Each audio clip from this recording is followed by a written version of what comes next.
नमस्कार विद्यार्थी मित्रांनो, ब्राईट फ्युचर करिअर अकॅडमीमध्ये आपल्या सर्वांचं मनपूर्वक स्वागत. आजचा आपला टॉपिक आहे इंग्रजी अक्षरमाला. बघा, NMS असेल, स्कॉलरशिप असेल, नवोदय असेल, कोणत्याही घटकावर मंथन असेल, BTS असेल, अशा शालेय स्पर्धा परीक्षा, इव्हन पुढच्या स्पर्धा परीक्षेला सुद्धा अक्षरमालावर खूप असे प्रश्न असतात. तर अक्षरमालावर प्रश्न येतात, त्यासाठी आपल्याला वेगवेगळ्या ट्रिक वापरून याचे उत्तर काढता येते. बघा, आता इथं अक्षरमाला दिलेली आहे, गटांची अक्षरमाला. ॲक्च्युली ही 25 अक्षरांची अक्षरमाला आहे. ही स्कॉलरशिपसाठी उपयोगी येते. म्हणजे स्कॉलरशिपसाठी 4थी आणि 7वी स्कॉलरशिपसाठी 25 अक्षरांची अक्षरमाला अभ्यासली जाते आणि NMS साठी 26 अक्षरांची अक्षरमाला असते. आता इथं बघा, ABCDE 5 गटाचे आपण लिहिलं तर ABCDE FGHIJ KLMNO PQRST UVWXY Y पर्यंतच अभ्यासले जाते. Y पर्यंतची अक्षरमाला तुम्हाला अभ्यासाला आहे. आता या अक्षरमालेत डावीकडून पहिलं अक्षर म्हटलं तर डावीकडून आपल्या हाताच्या डावीकडची बाजू, आपल्या हाताच्या डावीकडची बाजू म्हणजे डावीकडून, आणि आपल्या हाताच्या उजवीकडून म्हटल्यावर उजवीकडून. आता बघा, डावीकडून पहिलं अक्षर कोणतं आहे? A, दुसरं अक्षर B, तिसरं अक्षर C, चौथं अक्षर D, पाचवं अक्षर E. याप्रमाणे असं करत करत गेल्यास 25वां अक्षर कोणतं येईल? Y. 25वां अक्षर कोणतं येणार आहे? Y. आणि उजवीकडून पहिलं अक्षर म्हटलं उजवीकडून तर उजवीकडून पहिलं अक्षर आहे Y, उजवीकडून दुसरं अक्षर आहे X, उजवीकडून तिसरं अक्षर आहे W, उजवीकडून चौथं अक्षर आहे V, उजवीकडून पाचवं अक्षर आहे U. असं करत करत करत उजवीकडून 25वां अक्षर कोणतं येणार आहे? A. 24वां B आणि 25वां A. 25 अक्षरांचीच अक्षरमाला आहे. अशा प्रमाणे रूल लक्षात ठेवायचे. आपण जर नंबर दिले वरून डावीकडून नंबर द्यायचे आणि खालून उजवीकडून नंबर द्यायचे. अक्षरमालेला वरून कसं द्यायचे? डावीकडून म्हणजे वरून नंबर आणि उजवीकडून म्हणजे खालून नंबर. आता याच्यामध्ये हा पहिला रूल झाला, तर दुसरा रूल झाला. समजा एक उदाहरण आहे,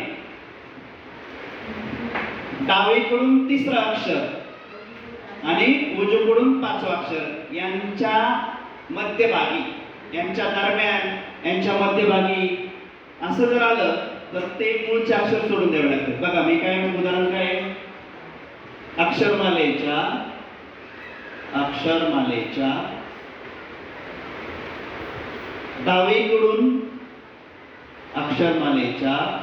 डावीकडून पाचवे अक्षर आणि उजवीकडून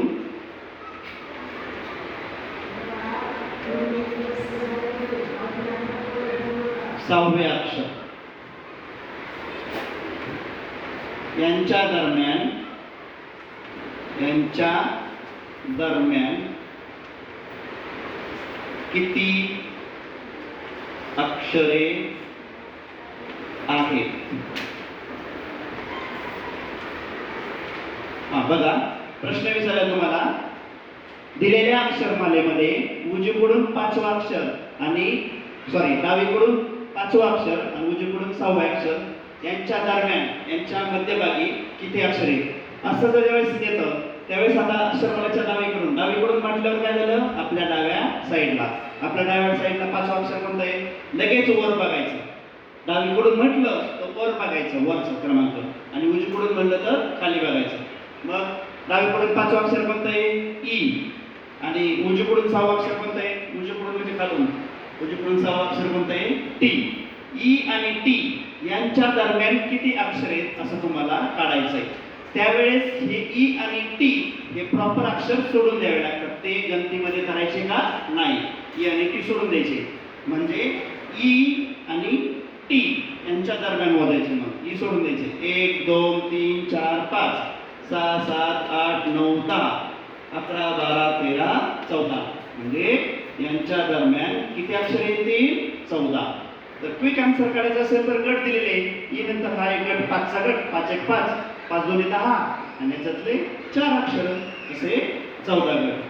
अशा प्रकारचे प्रश्न आपण हे करू शकता. त्यानंतर एक उदाहरण आहे, अक्षरमालेच्या प्रत्येक गटातील पहिली 3 अक्षरे. अक्षरमालेच्या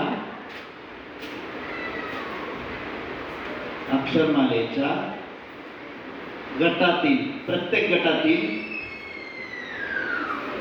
गटातील पहिली 3 अक्षरे. पहिली 3 अक्षरे अक्षरमालेच्या गटातील पहिली 3 अक्षरे उलट क्रमाने लिहिल्यास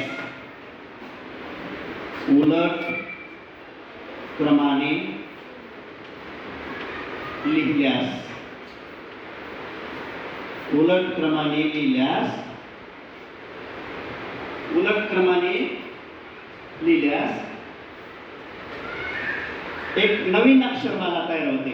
उलट क्रमाने लिहिल्यास नवीन अक्षरमाला तयार होते. आणि त्या नवीन अक्षरमालेमधलं 21वे अक्षर कोणतं? नवीन अक्षरमालेमध्ये 21वे अक्षर कोणते? असा तुम्हाला प्रश्न आहे अक्षरमालेवर. खूप सोपा आहे बघा विद्यार्थी मित्रांनो. तर काय करायचं, अक्षरमालेच्या गटातील पहिली 3 अक्षरे. अक्षरमालेमध्ये स्कॉलरशिपला किती गट येतं? 25 अक्षरांची अक्षरमाला आहे. तर गटातील पहिली 3 अक्षरे यांचे काय करायची? उलट क्रमाने. आता ABC पहिली 3 अक्षर कोणते? पहिल्या गटातील पहिली 3 अक्षर कोणते येतं? ABC. हे उलट क्रमाने लिहिलं तर C नंबर 1 ला येईल, B मध्ये तसा राहील आणि A 3 नंबरला जाईल. म्हणजे C B A आणि नंतर चौथा आणि पाचवा म्हणजे प्रत्येक गटातील चौथा आणि पाचवा अक्षर आहे तसंच राहणार आहे. असं करत इथं पण दुसऱ्या गटामध्ये काय होईल? याची इथे येईल, जे इथं म्हणजे तसं राहील. नंतर काय होईल? F I आणि J जसेच्या तसे राहील. इकडे तिसऱ्या गटामध्ये M, इकडे L जसेच्या तसे राहील आणि K म्हणजे पहिल्या आणि तिसऱ्या अक्षरांचे काय होते? अलटापलट होते. म्हणजे तिसऱ्या अक्षराच्या स्थानी पहिलं अक्षर जातं आणि पहिल्या अक्षराच्या स्थानी तिसरं अक्षर येतं. तसं इथं काय होईल मग? R अगोदर येईल, Q नंतर P आणि S आणि T जसेच्या तसे. इकडे पण काय होईल? W आणि U यांच्या आठवण W V आणि इकडं U आणि X Y जसेच्या तसे. असं करत गेलं तर एक नवीन अक्षरमाला तयार झाली. इथं D आणि E जसेच्या तसे, इथं I आणि J जसेच्या तसे, इथं N आणि O जसेच्या तसे. बघा एक नवीन अक्षरमाला तयार झाली. आणि तुम्हाला प्रश्न विचारलाय की 21वे अक्षर कोणतं? म्हणजे पहिल्या 3 अक्षरांची अदलाबदल जर केली, उलट फिरून लिहिलं तर 21 अक्षर मोजा मग. 5 1 5 5 2 10 5 3 15 5 4 20. मग 21वा अक्षर नवीन अक्षरमालेमध्ये कोणता आलेला आहे? W. म्हणजे आपलं उत्तर राहणार आहे W. नवीन अक्षरमालेतील 21वा अक्षर कोणता राहणार आहे? W. अशा प्रकारे आपल्याला खूप असे प्रश्न याच्यावर सोडवता येतात. जवळपास 6 ते 8 मार्काला हा टॉपिक असतो. ओके, व्हिडिओ जर आवडला असेल तर लाईक करा, सबस्क्राईब करा. थँक्यू.